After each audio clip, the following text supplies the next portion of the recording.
Good morning, everybody. It's an absolute delight for me to host this event this morning. Unfortunately, a virtual event, because I would have liked nothing more than to be in Halifax today to do this in person. And actually, I have done this in person in Halifax not that long ago.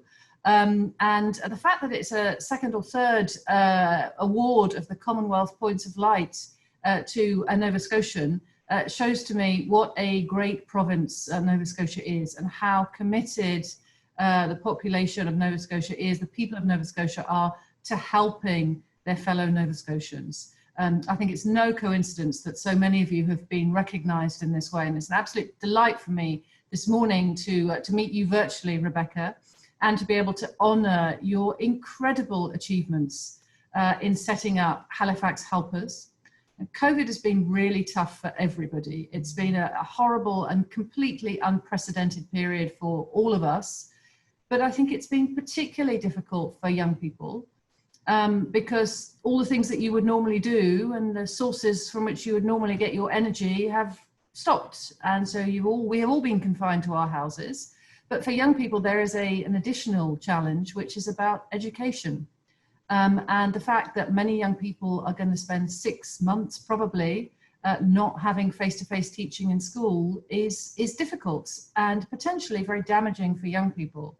And what you have done, single-handed, is set up a scheme to address those challenges and to make sure that no child, as far as possible, is disadvantaged because of this period. And you have done it, you started it on your own. You have gathered a large number of volunteers to offer virtual tutoring and support to kids at elementary and high school who need it.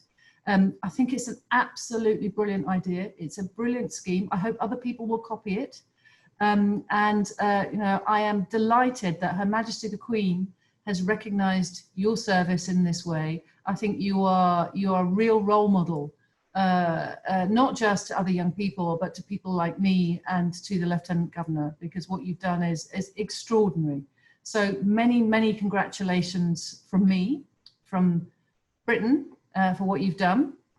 I'm going to ask you some questions about exactly what you've done so that we have a clearer idea of you know, how great your achievements are and how you've done what you've done. And the first thing, so what are the most difficult things that you've had to deal with? What were the challenges when you had this great idea and then you wanted to make it happen? What were the challenges you faced? Yeah, so we didn't actually initially run into that many challenges. I think the things that people would usually assume would be difficult, we had a super easy time with, to be honest. Recruiting volunteers from my school is where I initially started recruiting volunteers, and I immediately had people who wanted to kind of jump in on the project. And when we decided to expand it, we had, again, so many other people from Nova Scotia who wanted to help out. But I think after we kind of got it up and running was where we started to run into a bit more difficulties once we kind of decided we wanted to expand the project.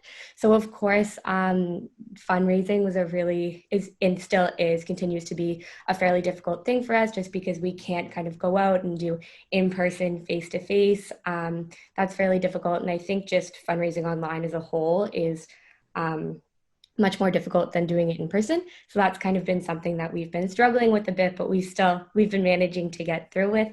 And I think another, I would say, more important thing that's been difficult for us is targeting our advertising and reaching our target audiences, because of course there are so many students who want to use the service. But one thing that we're really hoping for is that students from communities where there are less resources are able to use this service and are able to have access to it. And the way that I guess we are advertising, because we're doing a lot of it online, and I guess you would have to have kind of good internet access and access to the newspaper that would come frequently. A lot of the communities probably aren't receiving the information that the service is there. So that's been something that we're also kind of struggling with, but we're having a lot more volunteers who are going to kind of go out around Nova Scotia and around Canada to try and target and reach different communities to make sure that our services are offered there as well. Fantastic. And what have you learned in this process? You know, as well as it being an absolutely fantastic thing to do, I imagine you've learned quite a lot about yourself in this process. What have you learned? Yeah, so I think I've learned about myself, but I've also learned about, I guess, youth in general. And I'll probably mention it a lot because it's something that I'm really proud of and something that I think is amazing, is that this entire project is run by youth. So we came up with the idea. It's all youth, a majority of youth who are volunteers. It's majority youth who are spearheading kind of expanding the project with, of course, help from we have a lot of partners who are helping us and guiding us through it, but it's kind of the youth who are spearheading it. So I think one thing that I've learned is just the capacity and the ability that young people have to create projects, because we don't have that red tape that kind of big organizations have. We have so much drive, we have so much passion, and we're kind of, when we want something to be done, it's going to get done. So I think that's one thing that I've learned throughout this project. Fantastic. And how did the idea come to you? So where were you? Can you remember the moment when you had the idea? Yeah, I was just lying in my bed. I think I had come home from school because I had to leave my school in BC, and I was feeling pretty helpless when I came back, as I probably was not alone in that feeling. And one thing that I always do when there's a problem is I don't really sit around and kind of mope about it. And I always think of a way that I can solve the problem. And for this, kind of the isolation that I felt was the problem that was there. And usually when I try and solve a problem, I gravitate towards volunteering, just because it's something I've done my whole life. It's something I love doing. As you said, Nova Scotia is an amazing community for that. We have so many ways to give back. So I initially kind of was looking through volunteer opportunities to give back to my community and kind of take away this feeling of isolation from myself. And when I did that, I stumbled upon a virtual book buddies in Calgary. And I thought that was really cool. But when I was thinking about book buddies, I also thought about school, because that's when I did book buddies. I did it when I was in elementary school. And then the idea just kind of came, like, school, book buddies, we could make it something bigger. So that's kind of how the idea of the Halifax Helpers came along. Fantastic. And what has been the response? So, what have you know? What's the public made of your scheme? Yeah, so far we've received only positive feedback, which is absolutely amazing. A lot of the children are so grateful. They have such a fun time with the tutors. The tutors will always message me saying how grateful the children are, how grateful the parents are, because of course it's such a burden on the parents to have them teach their own children stuff that they aren't necessarily comfortable teaching. So we've had a lot of positive response from the parents. We've had a lot of positive response from the students as well. But I find that a lot of the volunteers have also been super grateful for the opportunity as well. I had a few volunteers who mentioned to me that because of this and because of the work that they've done through the Halifax Helpers, they now want to go on to be teachers, which has been absolutely amazing. So I'm really happy that, as well as kind of the students and the parents having positive feedback about it, the volunteers are enjoying it as well. That's wonderful, because when I tried to be a teacher, my learning point was that I was rubbish at it. So your volunteers have obviously been very, very well chosen. Yeah. And so you talked a bit earlier on about looking at making this an even bigger operation than you've got now. What are your expansion plans? Yeah, so right now our website is currently shut down because we are working on making it kind of bigger and run a bit better and make it a bit more automated. I'm so lucky that we actually found someone who was able to, she's designing the website for us for free, which is incredible, because that was not something that I thought we were going to stumble across, but we did find someone who was generous enough to do that, which is amazing. So that's kind of one thing that we're working on, is making the website be able to have a greater capacity. So we'll be able to have more students. But also another thing that we're doing is we are partnered with the YMCA right now. And through them, we're able to recruit volunteers from the Canadian Student Service Grant, which is an initiative that the Canadian government is doing, where students get funding for their university for volunteering. So we're able to recruit volunteers for that through that, which is going to be amazing, because in that way we'll be able to have a volunteer coordinator. We'll be able to have people who are going to be able to kind of spread the word, run our social media, do marketing campaigns, which will be really great. So we're kind of also expanding, I guess, our board kind of executive through that, which is going to be amazing. So we can reach more people, get the word out, and make sure that we have the service up and running for the fall. Fantastic. So I think if you wanted to go into politics, you could do it tomorrow. What has this changed your view of what you want to do in your own future?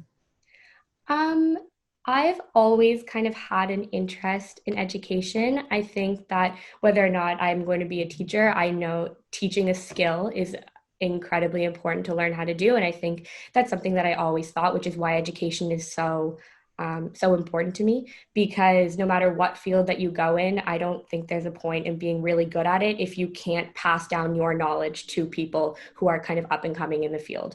So I don't necessarily I think I'd still kind of up in the air what I want to do. Right now the plans are to be a physician, but I don't know. We'll see. Everything's going to change. But yeah, I think no matter what I want to do, being able to teach what I know to the people around me has always been something that I'm interested in, which is why kind of the field of education is so intriguing to me. Fantastic. Thank you very much. And education, in whatever form you decide to do it, we'll be very lucky to have you. I'm now going to hand over to His Honour for the next few questions. Over to you. À vous, votre honneur. Merci. Rebeccah, well, good morning, Rebeccah. Lovely to see you. You mentioned about recruiting volunteers. Are you recruiting across Canada or just primarily in Nova Scotia for volunteers? So when we initially started recruiting volunteers, kind of passed through my school, we were recruiting initially just through Nova Scotia because I was doing it through my social media. So the majority of my following is based in Nova Scotia, but I do have a lot of people who are also based outside of Nova Scotia. So we're able to get volunteers all across Canada. But with this Canadian Student Service Grant, we're going to be having someone who's going to do volunteer recruitment for us. And the goal is to recruit people to volunteer to tutor all across Canada. So we can have kind of the biggest reach, and we have the most variety of tutors who are helping with the greatest variety of skills. Very good. How are students referred to you, to Halifax Helpers? How do they know to get in touch with you?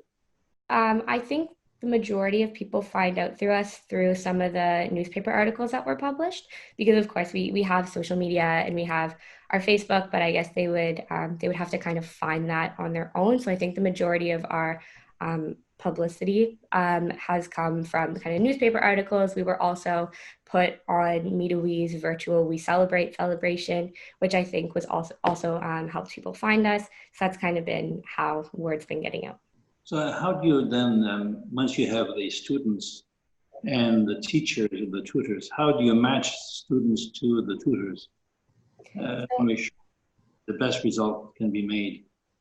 Yeah, so originally the way that it was, just because we kind of had to get everything up and going really quickly, was that all of the tutors would have their own, they would just have a little blurb about them to explain what they do, what they want to study, and they would also have their availability, and it would kind of be up to the parents to choose a tutor that had the proper availability, and that was choosing the proper subjects, just because we had to get it going pretty quickly. But now with the new website coming up, we're planning to have, when parents go and create an account for their child, or if the child goes to make it themselves, if they're a bit older, then there's going to be a little survey that they're going to fill out, which is going to pair them based on, I guess, their preferences or things that they say that they would need help with.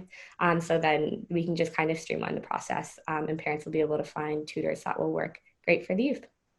So are the students from across Canada as well? Yeah. Now, obviously there are some costs associated with the program. How are you meeting your costs?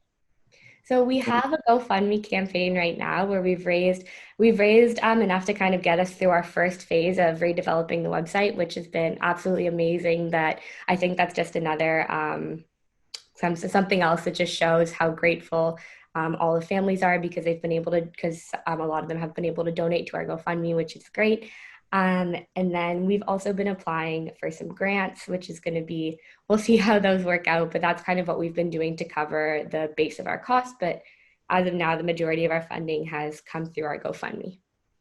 Well, that's terrific. So what are you going to do in the fall, come September? I'm not sure. I'm enrolled at U of T, so I'll be studying there. The medium in which I'm doing it, I'm not necessarily sure how. Maybe I'll be in Toronto. Maybe I'll be doing it online off of my computer. I'm not sure, but I'm taking my BSc there, so we'll see how that works out. That's terrific. Wonderful. I'm so honored to be receiving this award next to so many amazing people, and I think just coming from this little province where we have such an amazing community, it's kind of been what's propelled me to come up with ideas like this, what's inspired me, seeing all the groups around me do similar things or just do something that they're passionate about. It's been absolutely amazing. So I'm so happy for the community that I've grown up in, that's been able to shape me into this person. I also, my parents as well, who have been able to kind of mold me into this. They've been a huge part of that as well. And I'm so excited to continue on with this project with all the amazing youth that are around me, because out of all the things I could say, I think the most important thing that I'm going to say is that none of this could be done without the team that's behind me doing this. Even though you said that it was single-handedly done, it most definitely wasn't. I had 50 tutors who were behind me, who whenever I needed anything I was able to just say, hey, can someone do this? And I would immediately have 4 or 5 people who would be willing to help me right off the bat. So it's been incredible to have that team as well. And yeah, I'm so grateful to be doing this, to see what's to come, and to be able to expand this project and just help as many people as we're able to. Fantastic. I am certain that whatever you do next, you will be an incredible success at it. Thank you. You put us older people to shame, I must say. The energy and the passion that you bring to what you do is really extraordinary.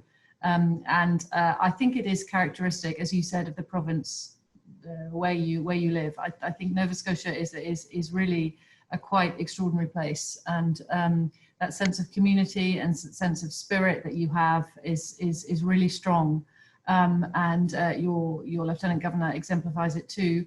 I'm really delighted that we were able to recognise you in this way. You know, Nova Scotia is known for the number of people who volunteer, and you're certainly a shining example. And not only because we meet all, and through my line of work, we meet all types of people who volunteer. They've been doing so for years. But to see young people such as you to do it, and do it so profoundly, and having such an impact is just marvelous. As Her Excellency just said, you're the second to win this award in 3 years. You know, it started, I think, in 2018 with another young woman from Bedford, and you're even younger in 2020 to win it. So I'm saying it's so pleasing to know that we are really a kind of bench strength in Nova Scotia to step up to the plate to help people who are disadvantaged, who need help, and in the most difficult times such as this, I must say. So again, it's a wonderful award. It's a very prestigious award, by the way, and certainly, but you deserve it. And again, it's wonderful to be able to present it to you today.